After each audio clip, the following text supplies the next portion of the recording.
No puede ser, sin duda estas son imágenes fuertes que confirman la necesidad de combatir la delincuencia en el transporte público de la zona metropolitana y es precisamente ante esta necesidad urgente de garantizar seguridad a la población que los gobiernos de la Ciudad de México, del Estado de México y el federal han establecido una estrategia conjunta de vigilancia, de patrullaje, de comunicación y monitoreo.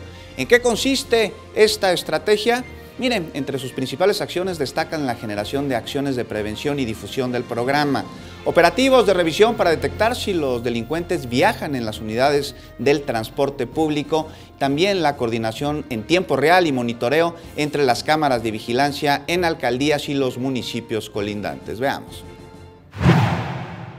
Es importante comentar que en algunos casos se va a hacer bajar a la ciudadanía del transporte.